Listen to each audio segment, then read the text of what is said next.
And Pastor Glenn has offered me the opportunity to share my testimony with you. I was raised in Missouri in a primitive Baptist family, also known as Hardshell Baptist. Yeah.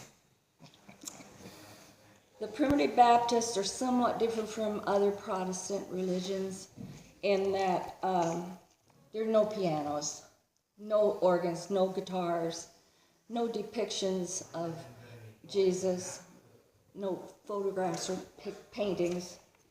A typical Sunday, we would go to the church, and everybody sat in the church, and everybody sang. No music, of course, but we sang in parts. It was beautiful. You'd call out, "Number 75," and everybody would sing number 75 in parts. And this would go on really for a really long time. Maybe an hour, it seemed like it.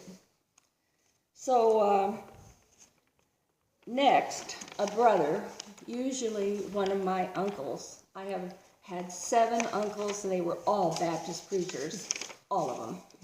One of them would get up and speak very quietly and introduce the speaker of the day, who was always one of my uncles. This preacher would begin speaking quietly, calmly. If you've ever been to a tent revival, you know what I'm talking about. And he would speak quietly and then accelerate, and then it would get louder and more intense, and he'd make his point. Then he'd slowly finish and go down. At this point after that, he would open the arms of the church, and you were supposed to walk down the aisle to join the church. But I always wanted to, but I was so shy, I was so afraid, and I was stunned. There's no way I could ever do it. So after that, we would return to the church dining rooms, usually downstairs, and have a big dinner, fried chicken, cornbread, pie. Wow. After we ate that, we all went back upstairs and did it all again. And that went on all day. That was Sunday. That was my life. So when I first came to live in Belmont, I was a bride of 21. I began attending this church. Then it was called the Belmont Community Church. And at that time, there were no smartphones, no computers, rarely a television, and those were black and white. So the church was full every Sunday. We had a choir, 8 or more, sometimes, and we did a special every week. And sometimes the special was a duet with me as the soprano and Hazel Devereaux as the alto. Mm-hmm.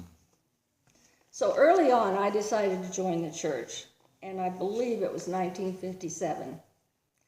I had no problem walking down the aisle to meet the Reverend Robert Thurston.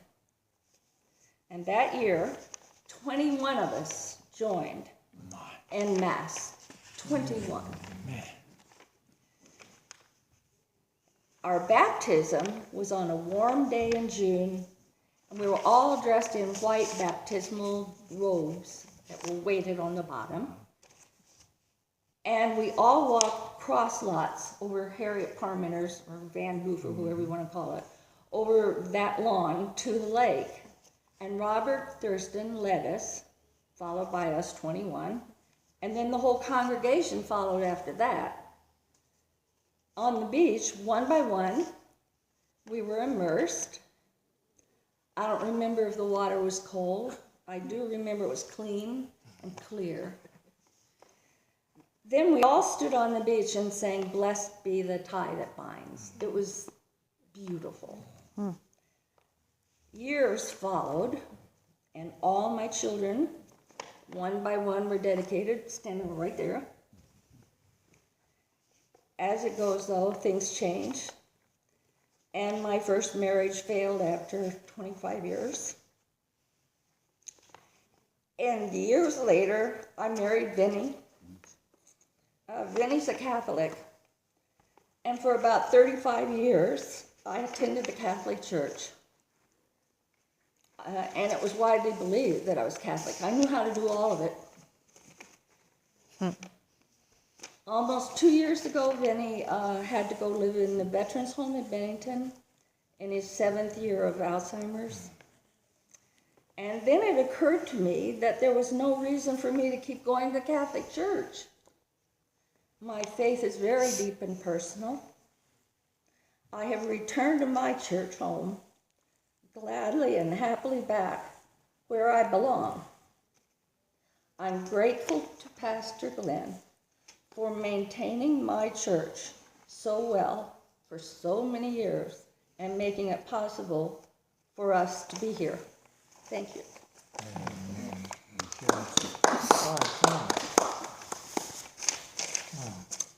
Barbara, thank you. That's my story. That is a fascinating.